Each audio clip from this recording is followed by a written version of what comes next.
Hey everyone, this is Daniel, and in today's video I'm going to show you how you can create an Excel-like freeze panes effect in Power Apps.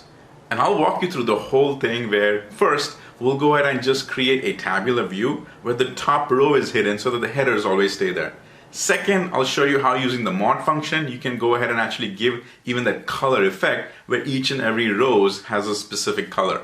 And then finally, I'll show you how one column will also be frozen, but the remaining ones can slide back and forth, giving you that full-fledged Excel freeze panes effect. So stick around, but first, here's my intro video.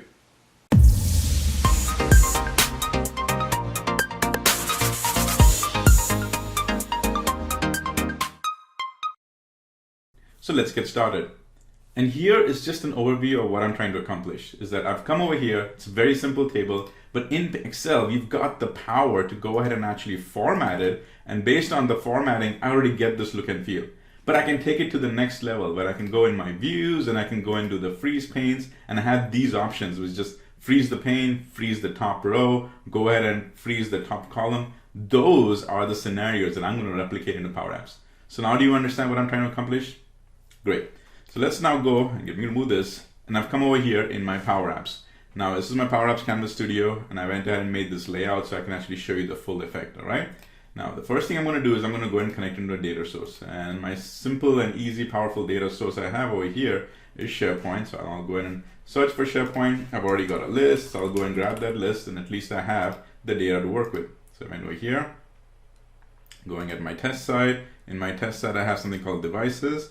And there you go, I've got a good list to work with. Now the first thing I want to do is actually go ahead and have that Excel where I can go and create that table, and then I can even give that table look and feel so later on we can start the freeze panes. And how do I do that? So what I'm going to do is in my screen, I'm going to first get you all comfortable with the concept of containers. Now the reason I'm going to use containers is so that I can actually even start having the scrolling functionality, because as you know, in galleries, I don't have that functionality to put in scroll. I have it in tables, but I'm going to show you this trick now where you can go ahead and use the container functionality, and with a little bit of tricks you can go ahead and actually put a gallery inside it and make it look very similar to an Excel table, but also give you that scroll functionality. And then I'll also show you the next trick of how to use the mod function. So let's all get into it. All right, so I'm going to come over here now, I'm going to click on the plus. In the plus I'm going to go into layout, and in the layout I'm going to go and select the vertical container. So that's what it is. Vertical, just remember that that's how the columns are showing up over here, right? It's vertical as in they're dropping one above each other. And what I can do is I can go and make sure that I just select it over here and go and kind of spread it out. But you can go and put in some formulas with the app width and just make it sure that it's completely nice and filled up over here. So I'll just leave it as is. All right, the next thing I'm going to do is inside that container, I'm going to go ahead and add another container. Now, what I'm going to do is inside that container, I'm going to go ahead and add another container. Why are you doing that, Daniel? It's a good question. What I'm going to do is I'm going to make sure that I need to accomplish two things. First of all, in that freeze pane effect, I want the header to be frozen. The top row, which is going to be the header, that's going to be frozen. So I've got to accomplish that over here. But at the same time, when I'm going and scrolling that right, to the right, both the header and the data should be scrolling together. And how do I accomplish that? Well, that's using a combination of me adding a sub container and then the gallery. So what I'll do is I'll go ahead and first just add my sub container in here. So I'll add that, and then inside it, go ahead and add another sub container. And it's automatically done that way because once you've selected, let me go back outside. Once you've selected that one, anything that you add afterwards automatically goes and adds inside it. But here's the thing, I'm going to now add a horizontal container. And when I did that, I go back over here. Now you can see that I've got the horizontal container.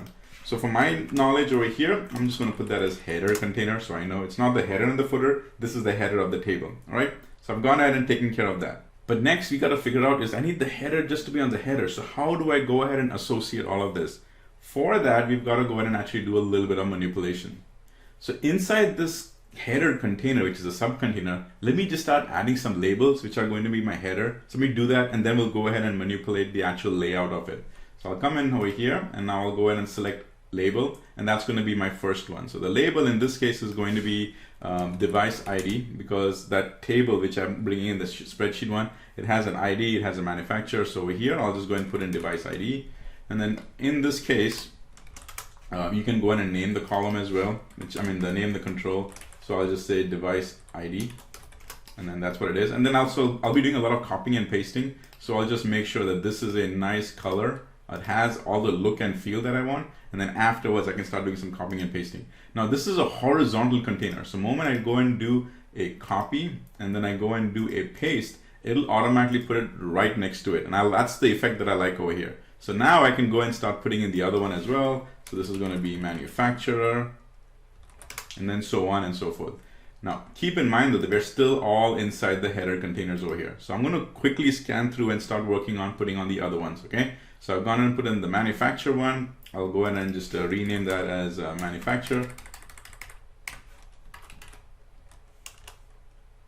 Manufacturer, all right, got it.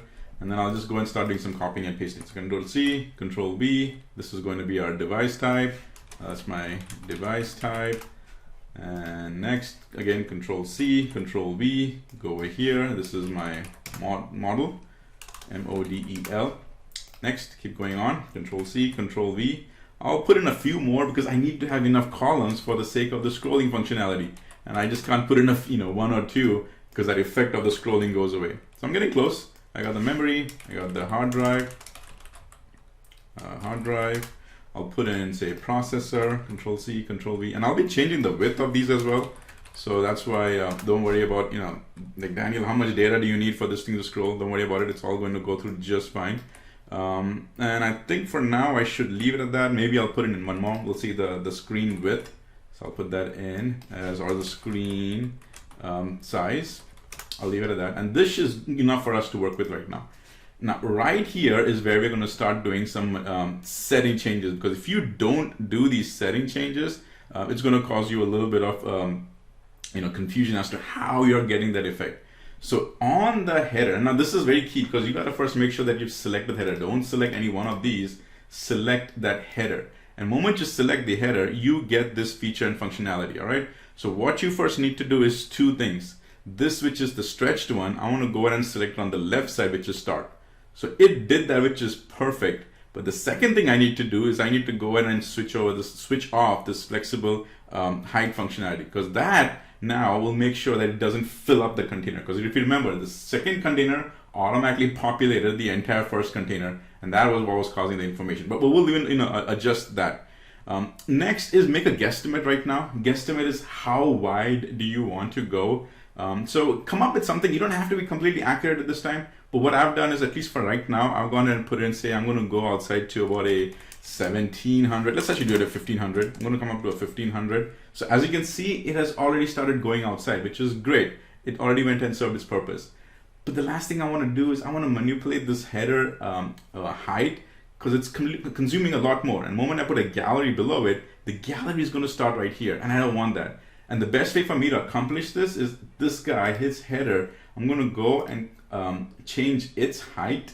So I go out over here, I search for its height, but I'm going to remove this 200, and I'm just going to go ahead and reference one guy. That's why I made sure that the label, device label, I had him. So I've selected it, do double click, do a Control C, click outside and go to the header, and here I'm going to paste it and put in height. And now that control went ahead and the container went ahead and populated that way.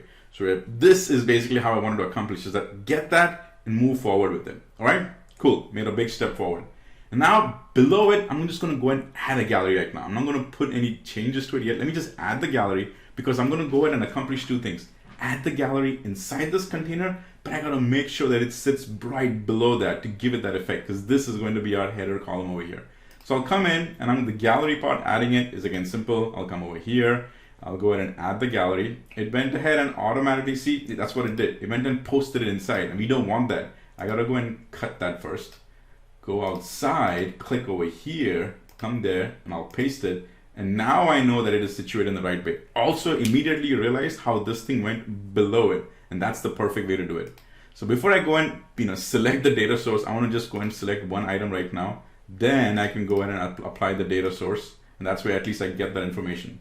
I'll remove any of the things that I don't want for now, but I will go ahead and now sort this out in a way, because I'll be doing a little bit of manipulation, but at least get it a nice look and feel. So I don't want it too much over here, 18. I'll leave it at that. And in this case, this is just going to be my ID column for now. So I come back here, and in my devices, I will look for item.id. And I'm going to pause over here for a minute and say that, hey, for the sake of this example, I've used the SharePoint list and an ID. You know that ID is a number column, and therefore in this case, I will run it that delegation at one point, and I'm going to use the filter function. There is the workaround for that, but I'll mention, I want to focus over here. So ignore the delegation which comes in over here. The focus of this is the formatting and the look and the feel. Cool. All right, so I'm going to grab that and at least mark, align that a little bit, and we'll just go ahead and move forward now with the other ones. So I've got this. I'm going to go and do a Control C, a Control V, and I'll start matching at least a little bit of this information. So here now in the dot, I'm going to put in the manufacturer name. So that's what it is, Acer, got that. I'll go ahead and at least align it a little bit. We're going to actually go and do some most thorough alignments, making sure that the formatting is correct. So I'll put in this device type, and in my device type, right there, grab that, go and grab the model, Control C, Control V,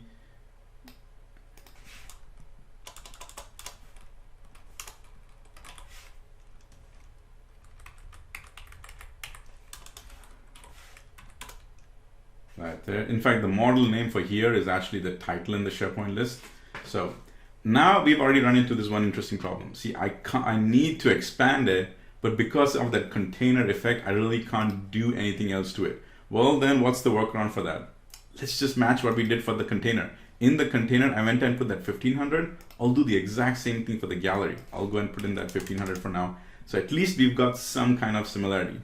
Other thing I'm already noticing is that I need to go ahead and adjust these columns over here. So what I'll do is I'll go ahead and at least start adjusting the width a little bit. So I'm coming over here and I'm going to start doing the width. And the width, I'll set it up to say 100 for now. All right, that's good. And then I'll match this guy to that. This is 100. Manufacturer should be good. Device type I should be good. Model, I'm going to have to expand that a little bit. And see, I just can't do it this way right here and move it off manually. For that, you got to go ahead and actually manipulate it directly through the property over here. So I'll double it. I'll go and put it as 300 for now because I know some of the model names are a little bigger. So it's kind of important that we start aligning these over here. So I'll do it like that, nice and clean. Because there are some of the columns over here, they are going to fill it up, all right? So now, one of the things I'll pause over here and tell you is that in the gallery, we can go ahead and get its clean height. And the way we can do the clean height is through this very simple formula. Because what I want to do is I want to say that, hey, fill up the height of this gallery, but leave that little space on the top.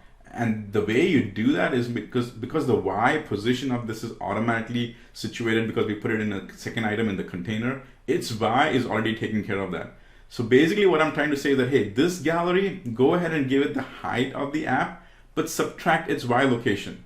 And that's the very simple formula. So I'm going to come over here and I'm going to use the height. And in its height, it's by default 575. I'm going to go and say, give me the app's height right there, and then subtract based on this gallery itself's Y location. And to reference an item, when you're using the item, the best function to use is the self. So I'll just use self.y, and it went and selected it. And now you've noticed it automatically went and filled it up. It's a very clean and efficient way to do the formatting. And that's why I wanted to kind of use this as an example that, hey, here's how you do the Y over here. All right, so let me just keep moving forward and I'll kind of speed up a little bit on this. So I'll come here, I'll do Control C, I'll do Control V, and I'll do the memory here. So in the memory, I'm going to go ahead and add memory. Got this functionality, and now we're going to expand this a little bit more too.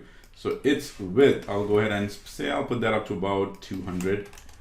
So we're getting that, and then this one I'll at least shorten it. Now I'm going to go ahead and match these up a little bit more cleaner. So let me just move. I'll take care of all that. So again, Control C, Control V, going ahead and grabbing it. It's hard drive space here. In fact, I think this is called a storage. So we got the storage. Cool, we are making some amazing progress. Now processor is going to be bigger because it's got a bigger, more text. So I'll start with first coming over here and making its width. I know I'm going to have to double that. So I'll go ahead and at least double it to 300 right now. Let me go and just be on the safe side and double it to, increase it to 400. So I'll grab this, I'll do a Control C, Control V, and I'll put this in. I'll go ahead and expand its width to 400 for now. And obviously get the correct column. So I'll go ahead and select that, and that's going to be the processor. So at least we're filling up. See, I already need more information over here because that 400 just wasn't enough. But that's fine. I'll go ahead and expand that. Now, there's a couple of things that has happened over here. First of all is we are already coming into this roadblock of the distance. See, right now, I know I went ahead and put in 400, but it's blocking and it's making it as 300. So what do we do with stuff like this? First thing we want to do is actually go ahead and make sure that I have aligned these properly. And to do that, I got to go ahead and use the nice technique that we've used, is use the X of the original one and then go ahead and put in the width. And to do that, always use the next one. So let me explain that to you in a much easier way. I want to make sure that this one is always after on the second to the right, this one is always after this one. And so the best way to do it is first select the one on the left. I'll go double click on it, do a Control C, and then I come back over here. And then in here, I go and select it all the way to its X. And now I'll just paste the before one. I go and get its X plus, and then paste that one again. And I go and grab this width. So that's how it's going ahead and aligning it nicely. Now, in addition, what I do is I go ahead and now select that one, double click, Control C, and now I go to the next one, and in the next one, I go and look at its X coordinates. I go and grab the X coordinate, Control here, X, plus, Control width, and there you go. It's nicely aligning up. Now over here, I gotta go ahead and make sure its width is a little bigger, so I can assign it to that. But when you move it around, you just gotta make sure that it's not too small. It is aligning up to the device. So you could take it to the next level by first matching up, instead of matching it to this one, you can match it to that X coordinate over here. But it does get a little confusing, so I can always match it to the X coordinate of this location over here, which is this one. So if what I just said got you confused, ignore that, just pay attention to what I'm just doing. So I'll select this one again. I first select this one, come back over here, do a double click, Control C, go to the next one, and then in that next one, you go to the X, paste, X down here, plus, and grab the width. So let's keep going. Now I select that one, Control C, go to the next one.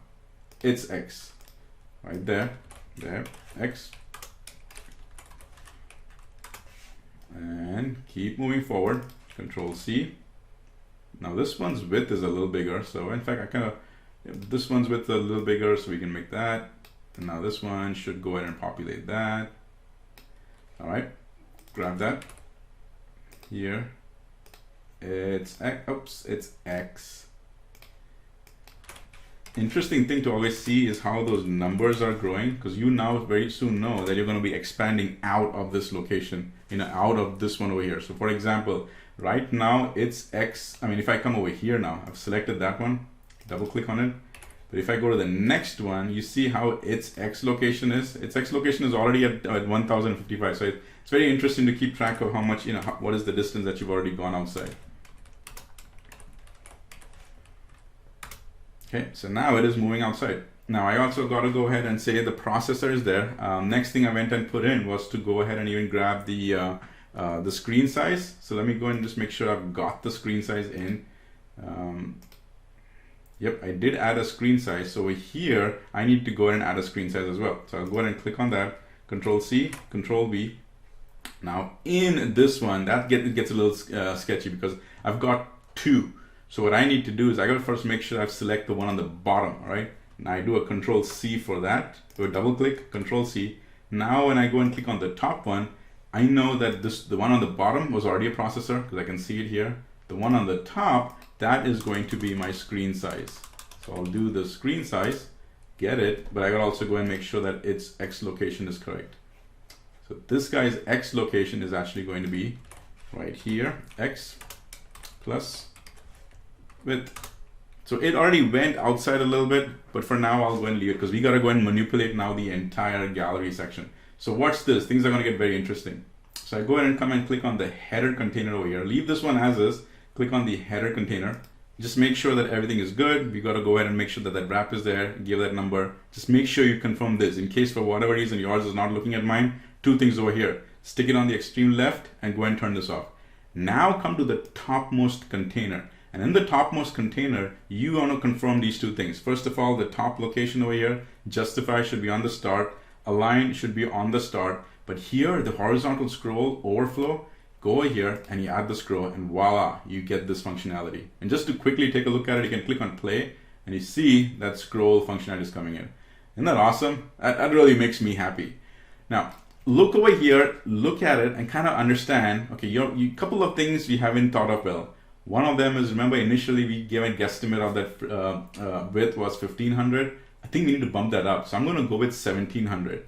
Now remember, a mistake which I have been making, I don't want you to make it, is don't modify the top one. The toppest container level, don't modify that, because at the end of the day, this container is just going to be the overall screen that you see. It's the one in the bottom that we're going to go ahead and actually allow it to scroll. Now granted, the scrolling is on the top, so don't get that confused. The scrolling functionality is going to be on the top, but everything that you see is always going to be the width of the app. The bottom one, that one, its width, you got to expand it, because that's the one which is going to scroll. So this is the one where you come in, and I'm going to go and bump that up to 1700. And the other thing that I've noticed works really well is I match the container, the inside container and the gallery to the same width. And when I do that, the overall look and the feel is a lot more cleaner. So if I go in now over here, you will see that I've got a lot more scrolling functionality. But now that we've got the scrolling functionality, let's go and clean this up a little bit. So I'll come here and I'll go back and expand on my gallery. This one, which was the overall processor, we'll leave that as is, but I'm going to double click on that. And then the one on the top, I will go ahead and make sure that it is also aligned properly. So I can't really see it though, because as you can see, now when you scroll, it looks a little messy. But that's okay, because what happens is that we are controlling the whole thing using these properties and controls over here. I'm not clicking over here and manually doing it. The moment you start doing that, things get a little messy. So this is where you gotta start, focusing on the accuracy of the X locations and the Y locations.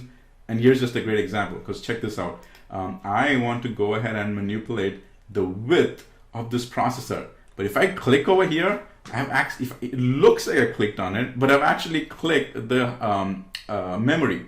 So the only way I can confirm that I am in fact clicking the processor label is I come over here, click on it, and then I see, yep, that's the processor one. And what I'm going to do is I need to go ahead and manipulate that width a little bit. So it's at 311. I'm going to bump that up to 400. That looks a little nicer. Now it goes ahead and bumps that up over here. All right, so that is the processor one, which I click. I'll double click on the processor, and I'll go back now to the screen size, and its screen size width, I'll put that over here to X, up there to width. And now it looks a little cleaner. Now for some reason, this guy went down. In fact, it wasn't some reason. This guy's width, the processor one, was a little bigger. So let me just go and click on the processor and go and grab its Y location. So Y location is 8. So I'll come over here to the text and I'll go grab its Y location. See, that's what happened. So we are making, it's making progress, but check this out. We've just accomplished something awesome. Is we've got this functionality, scrolling functionality. And also, because the top one is in a container, but this section over here is in a gallery, we also got that effect over here. It's like, woohoo, this was awesome. I mean, I'm excited because we just replicated an Excel effect directly over here inside Power Apps, and it looks a little bit more Excel-ish. But you know what, I want to take that one step forward. Is, Daniel, how do I get that Excel-ish type of look and feel? I'm talking about, this Excel over here, the coloring, which are a little different and all of that. How do I get that effect? And to do that, it's actually really simple. It's using the mod function. Now, when to use the mod function, you got to go back and focus now on your gallery. And in your gallery, you actually go to what is called as a template fill. Now, if any of you who have seen me in workshops or how we build the Canvas apps, you know that in fact, if you've done the app in the day, you know that there is this if function with this item is selected. So basically what it says that if this item is selected, which is always the default on top, but if it is selected, go ahead and give that specific selected item a color, and whatever that color may be. So we are going to continue using that if functionality, but here we are going to use the mod. What mod is, it's very similar to divide, but divide, if you divide something with a something, it will give you the remaining amount plus the balance. Mod is basically it doing a division, but it says, hey, if it is even, give me a 0. If it is not, then it's not a mod. I mean, it's not 0. And that is what we can use to find which are the odd and the even numbers. And then based on the results, we'll be able to go ahead and put in a color. So if the mod returns a 0, it's an even number, which means I can go and apply a color over there. So if your wheels are already turning, you already know, say, Daniel, I need a number to decide this. And I should hopefully already have a number for each of the items. Hey, a SharePoint list item already has an item ID. So I'm just going to leverage that. But in case you are doing this, say, on a SQL side, well, SQL, if you've already generated its primary ID, then you've got a number over there as well. But if you're doing it somewhere else, say, for example, Excel sitting in OneDrive, then you got to factor that in. That I need some kind of primary IDs to do this mod functions. Kind of keep that in the back of your mind, all right? So here, let me just go ahead and put in my formula. So I'm going to put in the if, and if I'm going to start with mod. And mod is a function. So what I'm going to say, mod this item, and right here, this item ID. If this item ID, comma 2, which is saying the divisor, see, that's the number, that's the divisor. So in my case, it's 2. And if I always get a 0 out of that, then give me a light blue, which is right here. Otherwise, just keep it to that color. And check this out. Moment I close it, bam, right there, I already got that Excel-ish type of an effect. So it's pretty awesome. Just to show you, it goes ahead and actually grabs this entire effect and gives you that Excel-ish effect. So we've already accomplished two things. On the top and the bottom, I've got the scrolling functionality. The top header is already frozen, and I gave you that Excel thing. So we already accomplished the first and the second one. Gave the Excel one, Excel-ish look and feel over here with the scrolling functionality, and we went ahead and added the freeze pane effect for the top row. Now, the next one is not that easy, because what I'm going to do is I'm going to go ahead and take this model, and then that model, I'll put that all the way to the left, and that will always be frozen, all right? Which means it's not going to slide back and forth, but the remaining items will slide back and forth. All right, so you might probably think, Daniel, that's fine. I'll just put a gallery over here, I'll put a gallery over there, and it'll work. But here's something that is really not as easy. The second is, if I'm scrolling this side, which is scrolling one gallery, the other side will also scroll, but it will make sure that it has that mirror functionality. Well, how do you accomplish that? Because trust me, I have spent a lot of time thinking about this. In fact, I went ahead and even put in, I'm definitely going to use the gallery effect for that, no doubt about it. But how do you make two galleries scroll such that their scroll is locked together? So if one section is scrolling, the other section will scroll the exact same number of rows at the same time. That was not easy. And therefore, I had to think outside the box a little bit. And to think outside the box was, I completely removed the option for the galleries manual scrolling, and I went ahead and added an external controls. That is what I was controlling the scrolling, and I put the filter functions over there. So I'm getting excited. I'm going to slow down. Let me show you, all right? Now, before I move even forward, one thing which is bothering me is this entire width away. So Daniel, you are losing so much real estate space. In fact, you could probably see twice the number of rows over here. How do I fix that? And for that, you make sure that you go in first, select that gallery. And in that gallery, then you come to what's called as the template size. And this is where you do some manipulation. So what I'm going to do is I'm going to stick the minimum to, say, about 45. And I'll remove this. And I'll remove this section. So I'm going to just keep it as the self height.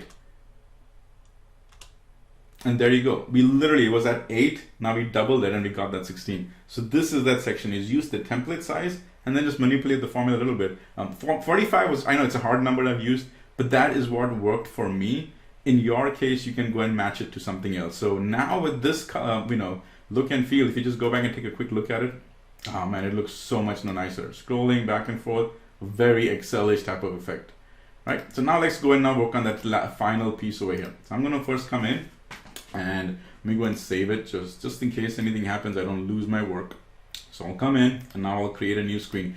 So screen 2 is very interesting because in that case, we are going to use the container functionality, but I also have to use things outside the container. And for that, I need to kind of first, let me focus on those things outside the container, then we'll go ahead and get the container piece in. So for that, I'm gonna go ahead and now make sure that for your knowledge sake, I'll put in 2 items. I want you guys to see that ID column because I'll be referencing that. And in the ID, I'll just go ahead and fill that up. Go ahead and give it that color, which is right there. And I'll just, ID label, that's fine. There, and I'll just make that a little smaller. And then Control C, Control V, this is going to be our title. And just to make sure I got that correctly, it was actually our model. So let me grab all that and I'll change that to model. So what I'll just do is I'll go ahead and put the model label here. That makes it easier. And then below that is going to be a gallery. So what I'll do is here I can come in to the next screen and I can just go grab the copy of that gallery and I'll come back over here and I'll go paste it. And then I can always go ahead and remove, oh, not duplicate it, delete it, paste it. Cool. So in this case, all I want is I'll go ahead and keep that ID because that way we can always see what's going on. This one, I'll delete that. In fact, you know what? Keep that one because all the other ones are referencing it. So just let's go ahead and delete the other ones. So right here, this one. I'm holding my shift button down, by the way. So see, that's why I was trying to just hold on to these two only because that's why this one came up. So I'll just delete that one. Awesome. Keep that over here. And then Acer, the one which is right there, I'll go and change that to the device name. And then make it a little bit bigger. Just align it nicely. There. Make that a little bit bigger because this is going to fill up a little bit. In fact, for here, what I may have to do is I might actually go ahead and even make the font size a little smaller, but we'll cross that bridge when we get there. Actually, we need to do that right now. We'll make that say 16. Okay, make it a little bigger because as you can see down over here, it is overlapping and I don't like that. So I'm gonna come back here, make it a little bigger. Okay, very good. So this is good. Now this one had its own scroll functionality. We'll deal with this because that's going to have to disappear. So we took care of this section over here. Now we got to go ahead and focus on the right side. So focusing on the right, it's fairly simple. What I do is I go ahead and grab this. Now there is a slight bug into this and I'm going to report that to Microsoft. But when I go and copy this and paste it over here, a couple of things are going to go crazy. Watch. This is what it looks great right now. But when I copy and paste it, it's going to go a little messy. So I come in, I'll come over here to copy here. And I go paste it. First of all, it went ahead and populated the whole thing. It went and filled everything up. We don't want to do that. What I'm going to do is I'm going to go to the container. I'm going to go to its X. And in its X, I'm going to say, go ahead and start your X after the gallery. So it's right there. Plus, again, gallery 1 _ 1 dot width. And that 1 _ 1 is the gallery that we created. So I went ahead and confirmed that. And now it does look a little cleaner. Now, if you notice, the inside things went ahead and got a whole little crazy over there. I didn't like that it's doing that. I've gone ahead and reported that to Microsoft. I say, hey, there's something fishy going on inside these containers. I had it a nice clean look and feel on the top one. It went ahead and got messed up. So I'll go ahead and fix that really quick. And it's the same process that I went ahead and put in the X of the previous one, which is right there. Inside that sub containers, go ahead and always take the first one, find what the value is, and then go ahead and kind of sort that out. Sorry, not inside here, but inside on each of the gallery ones. Click on the gallery item. Don't just go looking over here. Click on it, and then you'll be able to see what it is. So give me a few seconds, and I'll come back. All right, so we are back. And all I did was the exact same thing you saw me do over here for this container, specifically inside the gallery, is I went ahead and selected the one on the left, which was in this case one on the bottom, selected that, did a double click, Control C, and then I click on the next one. And in its next one, when you do the X, you paste the name plus, and then you paste the name, paste the name dot X, get its value, plus same name dot width. So that's all I was doing over here too. In that gallery, I went ahead and just followed the same process, and that's how I was able to clean it up. I really wish the copy and paste would work, but fear not, I have gone ahead and reported that to them. So already you are seeing something very awesome. Is I've got one on the left side. It is static, or it's frozen, right? The column got frozen. See that Excel-ish effect that I talked about? Now this one does scroll over there. Static, column, this one scrolls. Again, giving the column effect. We do have a problem though, because over here, if I scroll this one down, that one doesn't scroll. But hey, after a while, what I thought was, let me just step back and think outside the box. Because what am I trying to accomplish? I am trying to accomplish scrolling down. That's all. I've seen like the first 15 or the first 16 items. I want to see the next 15 items. So instead of me manually scrolling it, I said I'll go ahead and put in some icons over there. And when I click on it, it'll go to the next batch, and so on and so forth. And then same thing, if I click on the top, it'll go to the previous batch, and so on and so forth. So I eliminated this scroll functionality